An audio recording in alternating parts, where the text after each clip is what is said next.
Welcome to our second podcast. You're a legend, man. Like I'm really glad to have you on this podcast. Yeah, man. Thanks for having me on. I appreciate it. It's nice to talk face to face. I know we've been in my chat for a while and stuff like that. So yeah, my name is Laurent.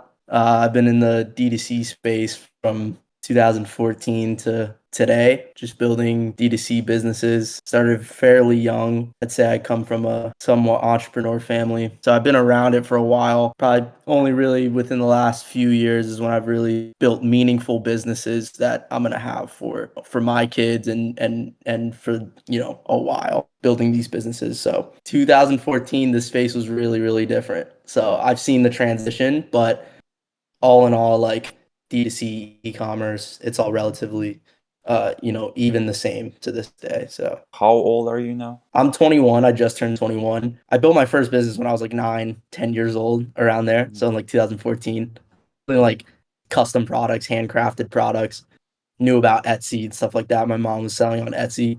I did see the kind of the start of like, oh, you don't, have to go to college. You don't have to do these things. I didn't even, really go to high school much. I dropped out junior year, and I didn't go to college or anything like that.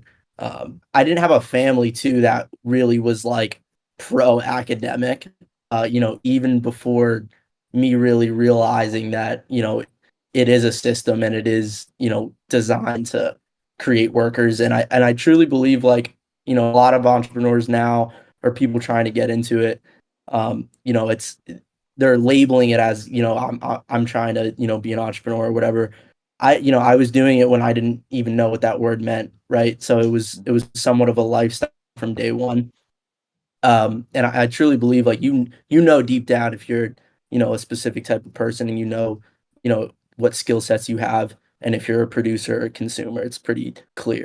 What are you currently working on, and what are you building now? So I'm mainly focused on an apparel company called Ark Life. I started it about a year and a half ago. I really am a designer from, day one. That was always my thing. Photoshop, drawing, things like that. Anything creative was always my thing. But my whole thing is like, how do you turn these, passions into profitable businesses? And I feel like it's a thing that, everyone says, follow your passion, right? I'm 50-50 on it because it's like, while that is true, you have to make it make sense. And it took a while for me to understand the business part to be able to actually focus on what I actually want to do and what fulfills me inside, other than just, the money aspect of it. But at the same time, the business has to make sense. It just has to work. Um, so yeah, I'm focused on that. I also, my brother's older brother, Dylan, he's a big part of my life. Me and him have been, stuck together for a very long time. He introduced me to e-commerce as well, running Facebook ads back in the day, around 2015, 16. I keep it very lean as far as like what I work on. I'm mainly focused on the apparel company, but also I do have smaller, ventures that take probably about 25% of my time. But other than that, mainly focused on building this company to nine figures. So that's really what I'm focused on now. If you don't mind sharing, how many figures do you bring like monthly from Ark Life right now? Yeah, I'm public about the brand. I don't talk about numbers much, but around the seven-figure mark we've hit within the last, actually it's pretty recent that we actually hit that. We started off small drops. We slowly transitioned into evergreen run ads, just like how I would any other e-commerce brand.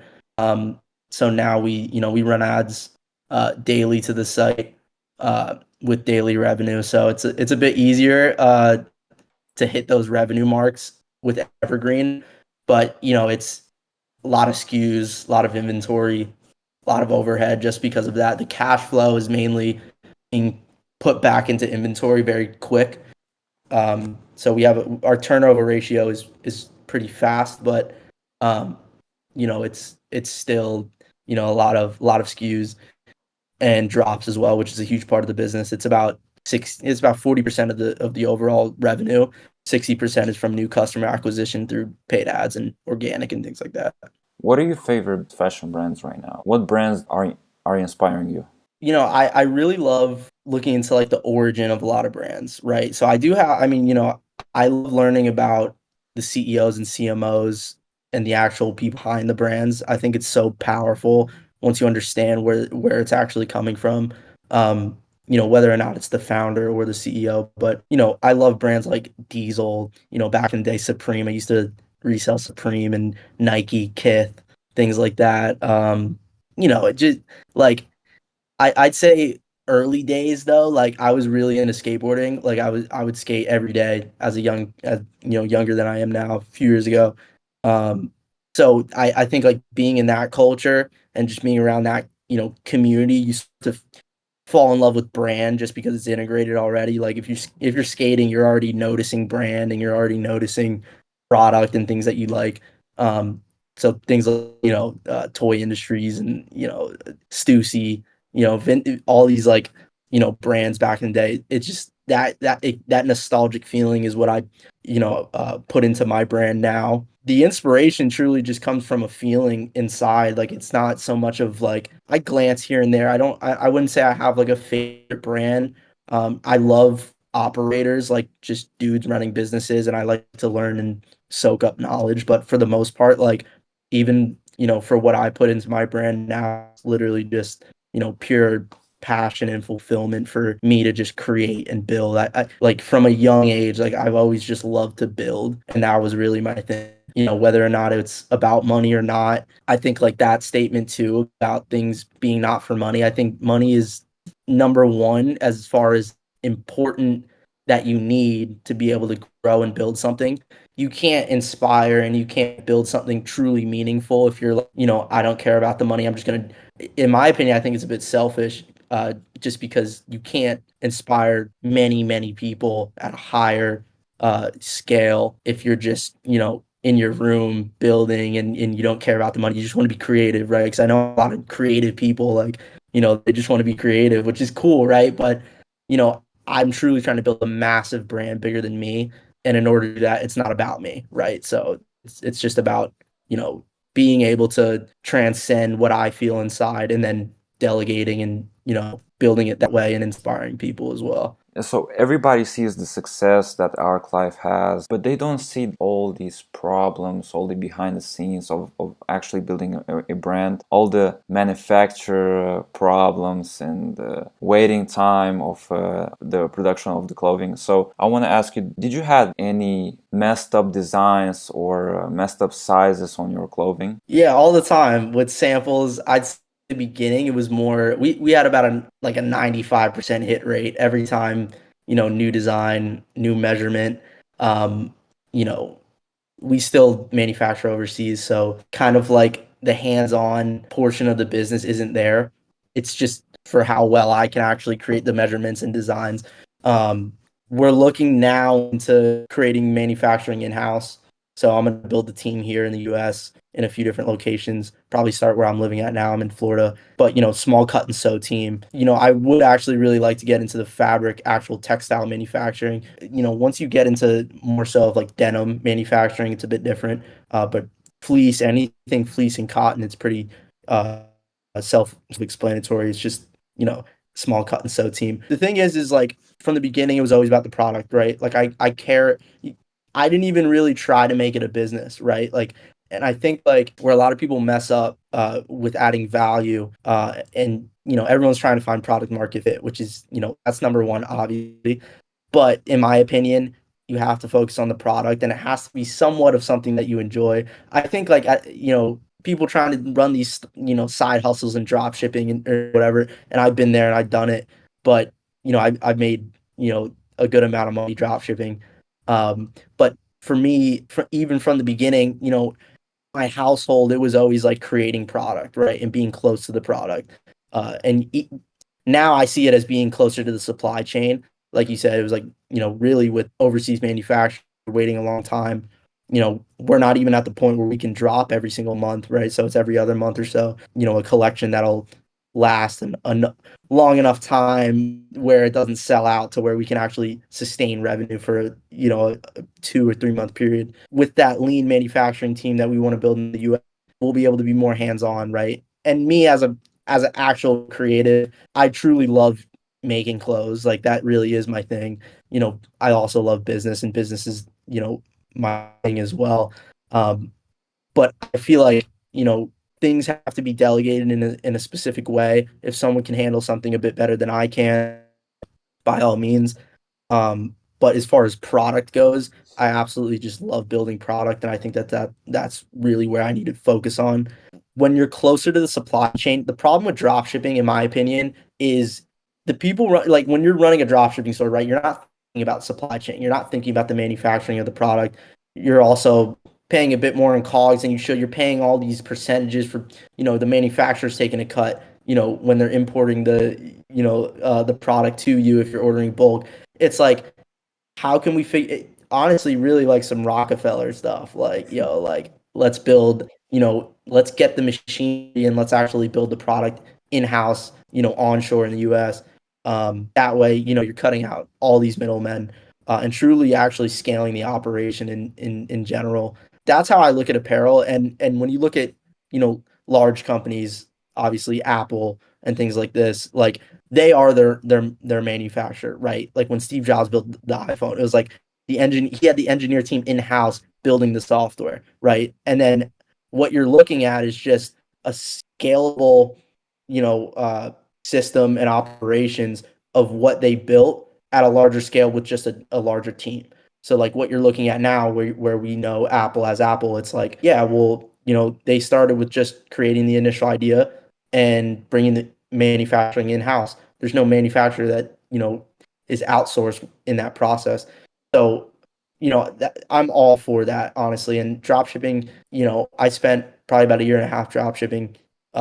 But truly, I love being close to the product. So how can you make people come back to you? How can you make people buy multiple times from your brand? It's difficult for people to really define what brand is. I've heard so many people try to define what it actually is. And to me, what it actually is a vertically integrated product line that integrates directly with the consumer and how they perceive themselves, right? So we think about brands that we love. The way we perceive ourselves aligns with how that brand's identity looks. So when you're thinking about like a drop shipping store. When you're running a drop shipping store, you're probably thinking of it as like, and when I say drop shipping store, the fundamentals are still there, as in, whether or not you're paying for acquisition organically or you're just, whatever. You're kind of neglecting the fact that once we get these new customers in the door, how are we going to get them to come back?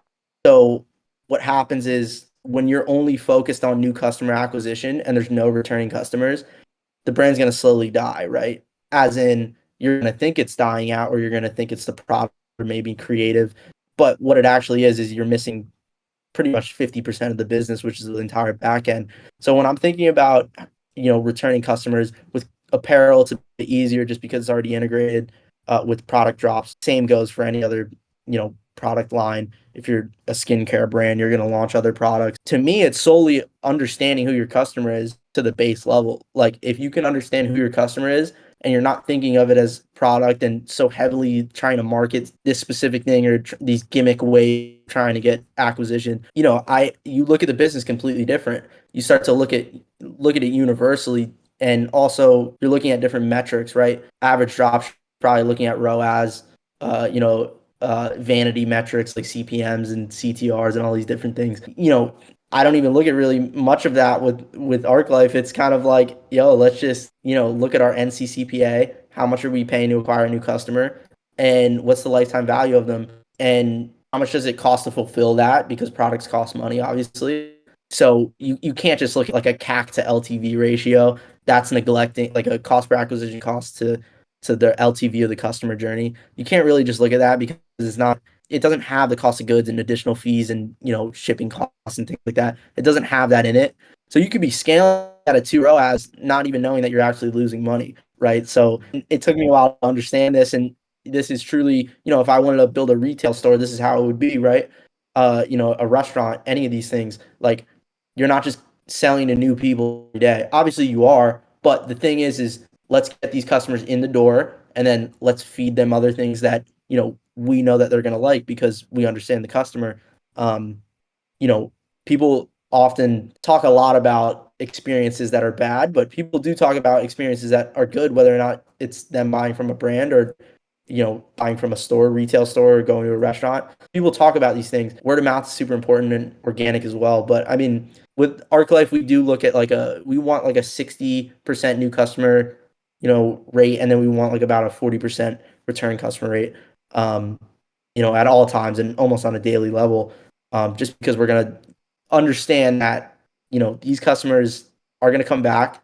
Not all of them, but we can do the best we can to make sure that that individual customer journey is dialed in, right? Like, what do they truly like? What can we offer to them? And also not being so transactional. Like, Americans can be very transactional, which is why like a lot of people have difficulties negotiating and dealing with overseas manufacturers because we're super transactional. And in China and overseas, they actually want a relationship versus like us. We can be very transactional. So I think relationship part, right? That's a huge, huge aspect. It's not about always, extracting every profit and dollar that you can out of the business or out of that customer and picking their pockets, right? Like it's about actually creating value in their life. And, that takes time. Building brand takes time.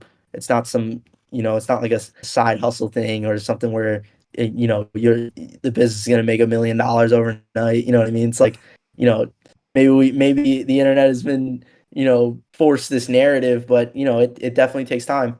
Um, and yeah, that's how I think about it. You had a couple of celebrities wear the Ark Life. Does that boosted the sales of Ark Life in any way? I wouldn't say it boosted sales. I did in the beginning of creating it, and like I said, I didn't try to make it a business, right? It just so happened that the clothes that I was making when I moved from up north, I was living around Philadelphia area. Moved down to Tampa, Florida. And when I came here, I was doing e-commerce a bit, building brands, but never at the scale that I wanted to.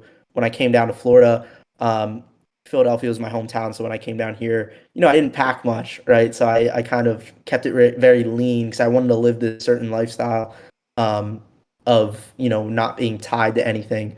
I rent where I live. I don't even have a car. I live in the city, so I don't drive. So I wanted to live this sort of lean lifestyle where I'm able to, be very flexible on where I am and have that location freedom. I didn't bring many clothes with me, right? So, when I was thinking about, yeah, obviously I had other stores going, started to build other brands. I wanted to actually design clothes that I'd never seen anyone make before, right? Solely for me and just my influence and just the certain proportions of how a shirt or a hoodie fits, certain proportions of how a pair of pants fit. I could just never find it because most of the time when you're buying a pair of pants or a t-shirt from a store, that we all know, they have to fit these cuts and measurements to the average person, right? Like, so it's not custom, fitting, and it's not fitting how it should be. When you look at like a Hanes t-shirt, right? That's just base American sizing. And it's just the measurements are just is what it is. It's designed and made to just fit the average person.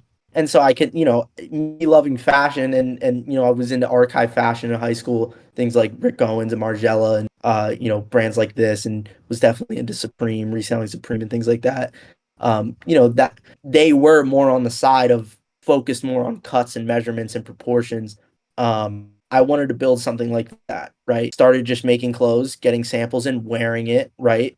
And when people start to notice how you piece things together, what people are actually buying with my brand is they're buying somewhat of my personal style and just my aesthetic and just how I put things together. If you like it, you like it. If you don't, it's definitely not for everyone. And I'm not trying to sell to everyone, right? Because at the end of the day, and Meta can help you with this, with running ads. It's like, it obviously finds who your customer is and your ideal customer avatar. It isn't for everyone, and that's okay. My goal is to just create, the largest or capture the largest, total addressable market that I can of my specific subsection of my niche. But, honestly, word of mouth, a lot of that came from just celebrities or small micro influencers. I'd say I never actually like tried to get certain people in my clothing. It was honestly just, it comes very natural. I'm not really, forcing anyone to wear anything. I don't really care that much, to be honest, just because I understand that like I'm focused on the business operations as far as like we can do 1 million in revenue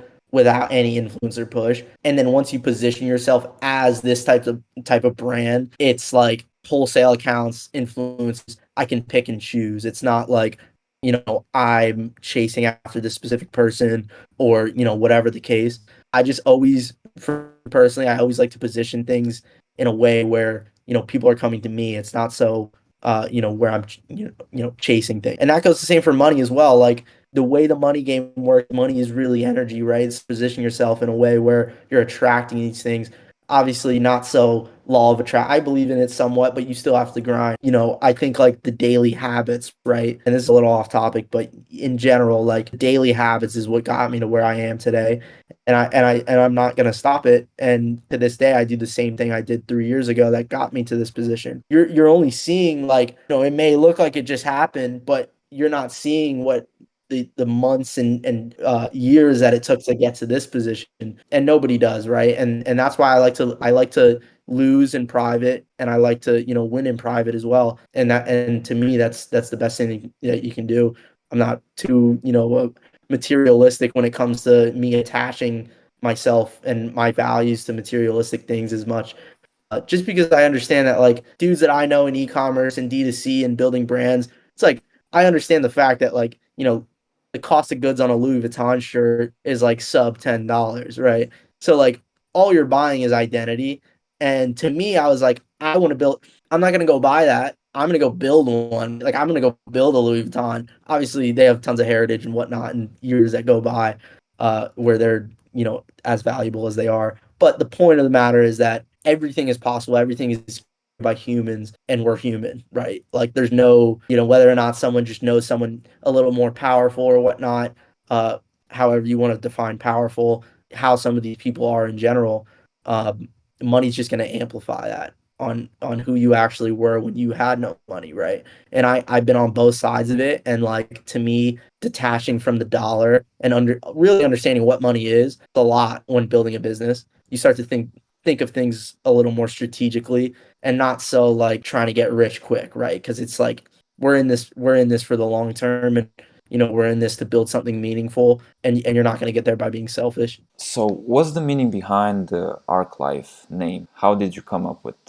this name? Honestly, I'm not even gonna lie and give you like a yo, it means this, and I thought about it so much. Honestly, I've been always pretty good at creating names, like brand names. Like I said, like I've been really like attached to brands and building brands. So for me, it was honestly just a collaboration of a few syllables and words that I put together, and it actually had an H in it originally. It was Archyfe, cut that out to make it look a little cleaner. And honestly, the brand doesn't have too much like direct meaning either, where it's like, yo, this is, our like thing. Honestly, like I've just let the aesthetic speak for it. And I think nowadays people buy aesthetics, right? When it comes to storytelling, I think what storytelling truly is more so than just like, a moat, right? I think storytelling is, because we are a founder led brand, right? Where I'm pretty attached to it. In my opinion, building it with a specific aesthetic kind of does the storytelling for it. I'll go live on the brand Instagram, talk with some of the customers, and they start to kind of know me or to follow me on my personal Instagram. And to me, that's what actual storytelling is where they're able to follow this journey, whether or not the brand has a moat or not. And I think like that's super powerful. I think being very vulnerable as well as far as like be like a founder being on the Instagram live, like talking to the customers that have, bought something, right? And talking to me directly, just like a conversation like this, and I think like that's super important. So the name in general, like kind of just really thought it looked clean the way I put the words together. I wanted something. I always, when I build brands, like it's always generally one word, just one solid word, like an Apple, Arclife, Levi's, or something like that. So it's always like one word. I'm working on another brand right now that has one word, and it's just like, again, to me, I think it's aesthetics, right? Like people buy things with clothes specifically. Like you could be selling confidence, right? That could be the solution you're solving or the problem you're solving. But for the most part, in my niche, it's like, what's the quality? How fast can I get it? Who else has it? Is it going to sell out? How fast I have to order it? Things like that. And honestly, just like what does it look like, right? And do I like it? The brand story will come together after it has some heritage. And like I said, I'm really in the building stage for a long period of time, and I'm very focused on building something very meaningful. And like I said, like it really doesn't come overnight. Arclife been around for like 1 year and a half, right? I like to say that it's been brewing for the past probably about 8 years or so. Getting to the point where I had all the skill sets necessary to build something like this. It took a very long time for me to just understand the concept, and then also really learning about apparel, like down to the textile of it. For me, Photoshop and Illustrator and drawing was no brainer. Designing the clothes was never the hard part. That actually, I have designs that will roll out, in summer of next year. Like I have tons. Designs and concepts are never the problem. That the collection part of it is never the problem. Just the R&D in general of just like new concepts. We never really like. I'll never make something on a trend. I truly believe if you're a great brand, you can set the trends yourself. Like I'm not out here dropping things, other concepts or similar jerseys or graphics that everyone's doing. I think like especially with just running paid ads, you're gonna find your audience. They're gonna be attracted to it, and they will stick around if the experience was good. I think a lot of people overthink it. It really is just selling to one person, delivering a good experience, and hopefully they'll come back. Right. That really is what it is, and it's best to not overthink it. Right, because it's easy as an operator seeing all these numbers and you're seeing the supply chain and dealing with manufacturers and suppliers. And at the end of the day, it's just, we're just selling stuff, right? Like I said, the heritage of the brand is going to tell the story, how long you've been around, very customer focused, right? Like Bezos is like a prime example. Like Amazon, you can order something and have it be delivered to you within the next hour or so. Right, like they're rolling out like fast, like shipping and customer experience. So now, like the customer now, obviously I've seen the transition with e-commerce and selling things, online. Back in the day, you could get away with like a week shipping time, right? Now customers are like, all right, it's been 2 days. Where's my tracking number? Like, you know what I mean? I wouldn't say the space is as I wouldn't say it's competitive or oversaturated. I'd say just the consumers have gotten smarter, right? Like they understand these concepts of, oh, you can just launch something online. But the average day-to-day person probably understands that like scammers or things like that like, I like to feel like I'm buying from something or someone or a company that's legitimate, right? And what defines legitimacy is the experience, right? Like that's what builds the trustworthiness of like how does the product come? Do they actually care about the customer who's buying the product? It's easy to neglect it because we're in e-commerce and like seeing numbers on a screen, you often forget that there's a customer who just pulled their card out and bought it, right? If I owned a retail store, it'd be like I'd be embarrassed because they're standing right there. If the experience was good, the product was not good. So it's easy to neglect with e-commerce. Are you planning on opening like actual physical stores anytime soon? We have a few small wholesale accounts. I'm very particular on who can get these pieces. There has to be somewhat of an exclusivity factor of it. And that's, not crazy exclusive, right? We're trying to scale. But at the same time, limited drops, pieces that you can't get, pieces that you kind of have to chase for. I think there's also like a collectability of factor about it. Me as a kid buying brands, I wanted to collect the things that they dropped. So I think for other kids buying our clothes, I think it's the same thing. But yeah, we're looking to get into some retail stores and do some storefronts in.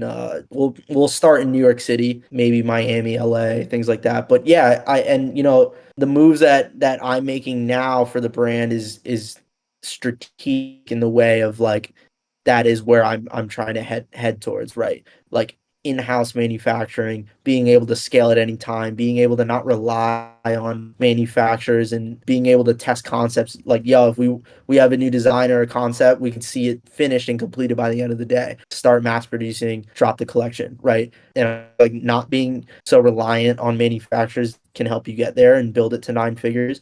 And then also in general, yeah, like retail would be a very large portion of building that story as well. With e-commerce booming, especially now more consumers are buying online. For the most part, people still like to shop in store. They love the experience of it. Like people will go like I remember as a kid like going to New York City just to go to a store of a brand that I like because it just gives you a different feeling. You get to feel it, you get to, see how they built the store and like really be immersed in how they built the brand and what they want you to feel. So yeah, that's actually like something that I really think about a lot. How does a normal day looking like for you right now? What is your daily routine? I wouldn't say routine. I'd say it's more of like how I've just developed my lifestyle is very like lean in the morning, wake up, water, but immediately get out, sunlight.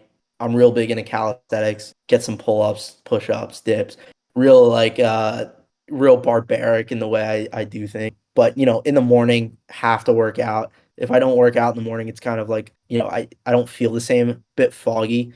So having a clear head is super important.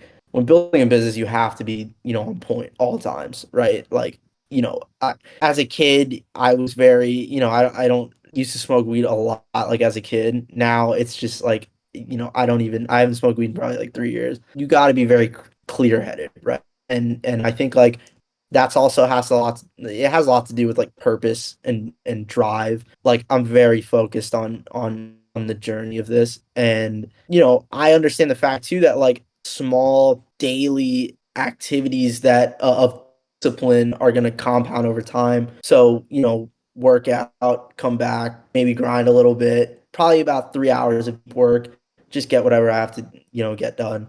But after that, I'm real big into just like not listening to much music. Like, I think that's super huge. Not letting a lot of things influence you, being very like just clear headed, honestly. I'll go out, maybe like a podcast here and there. Deep work, 3 hours deep work, like you're really good, honestly. Like you don't, especially what we do, like you don't need to be sitting at the computer for 12 hours straight, right? Like, unless like sometimes it does come down to that, but like, for the most part, like I like to keep it very consistent. But again, I look at it more like a lifestyle, right? Like when you think of things of as like, strict diet or routine, there's no longevity in it, right? So like I've designed my life and my daily habits to be something that I can do for a long, long period of time.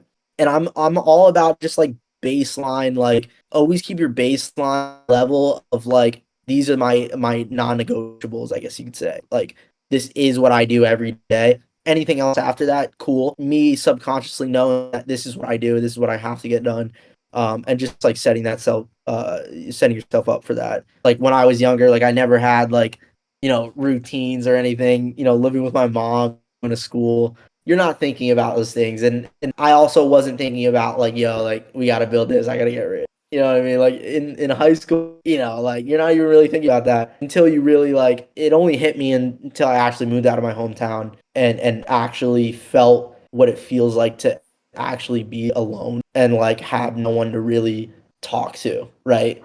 I think like a super important aspect of just life in general. I think like you have to spend some time alone. Like I know a lot of people that are always around people, right?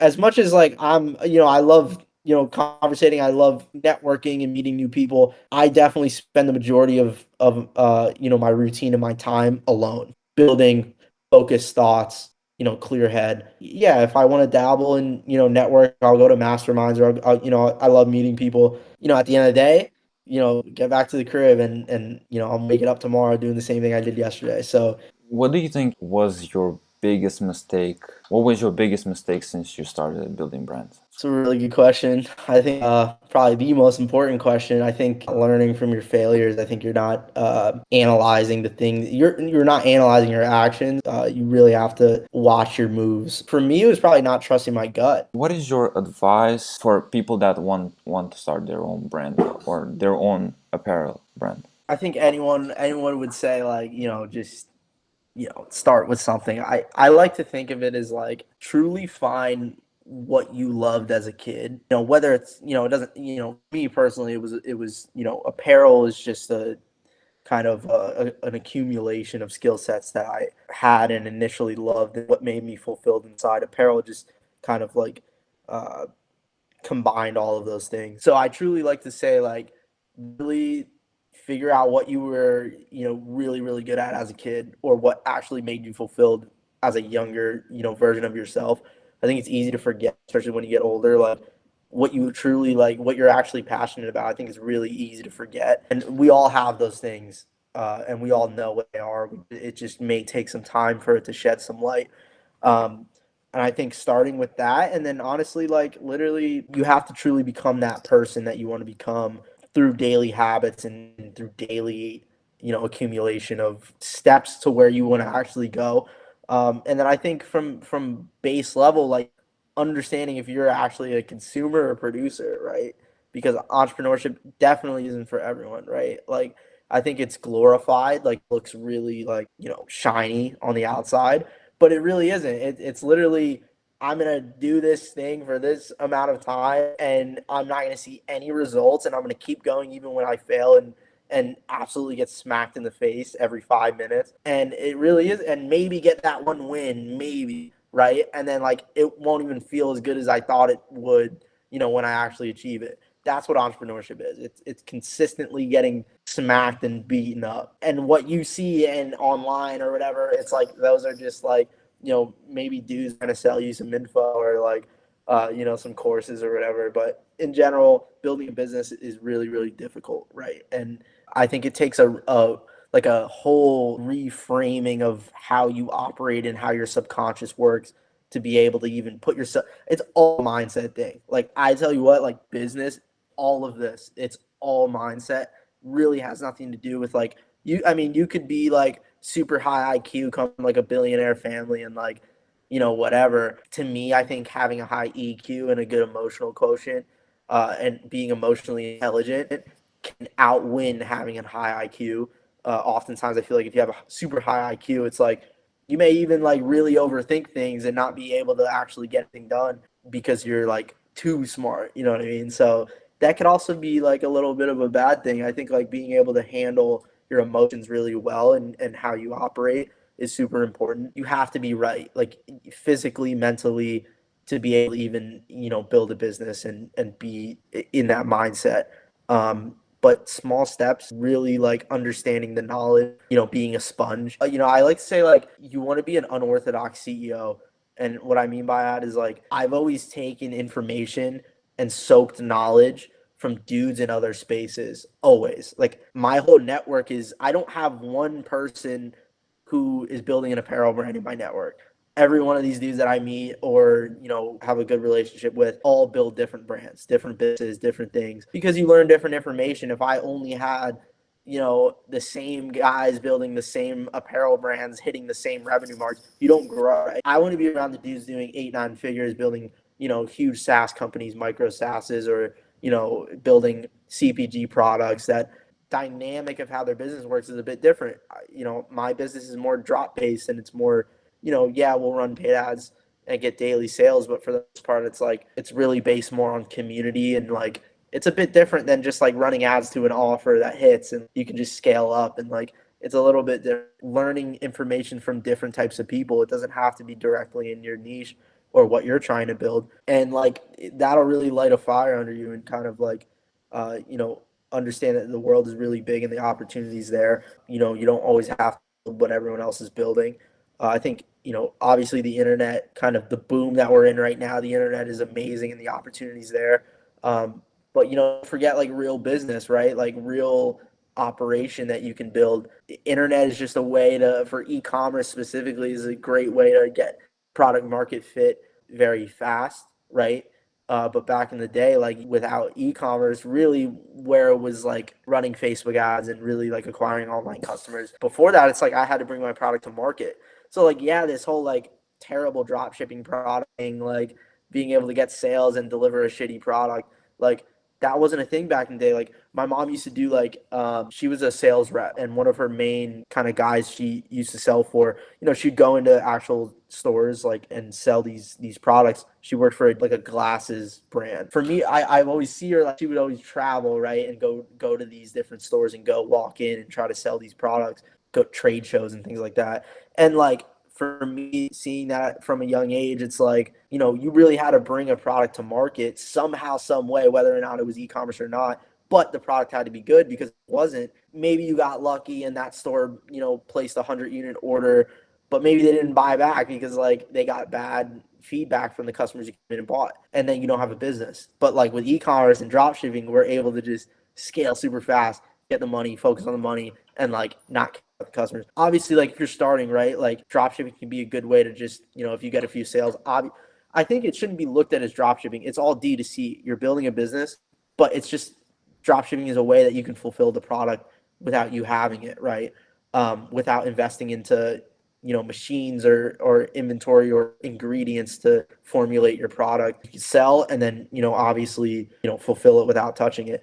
I would say as a beginner, it'd be difficult for you to understand what works. And me saying this might not make sense now, but if you're actually committed and actually get to the point where you can understand what I'm saying, it will make sense. But for me, I've always started the product where I thought about the product first, obviously correlate it with kind of the problem I'm solving, and then always thinking about the customer, right? Like first. So that's number one. Working a little bit backwards, like there's a great book on Amazon called Working Backwards, and it's basically this concept, right? And so I think you have to think of the customer first and what you're trying to actually solve, whether or not it's directly like, oh, I want to solve back pain or whatever the case. I often think that like there always is a solution to a problem that you've probably had that nobody's built and packaged up in a way where it's convenient for the average everyday person to buy, and it solves that problem. So I think like when you think of it like this, you need to start identifying things in the real world and like actually going out and seeing real people and like understanding why consumers do why people do the things they do, like evolutionarily, like how our psychology works, whether or not it's when we go to make a buying decision or just how we operate in general. I think like understanding how the human works and makes their decisions, you can use that as a marketer to your advantage, be able to really, set yourself up and build a really meaningful business for sure. That was so much value. I really appreciate for being on this podcast. Hopefully everyone watching this really got something out of this. Thank Everybody you, man. I everybody go appreciate check it. out Ark Life. This is the future. This is everything. I want to see Ark Life everywhere in the Thanks, future. man. I appreciate it. I love talking about this stuff. Thanks for having me on, man.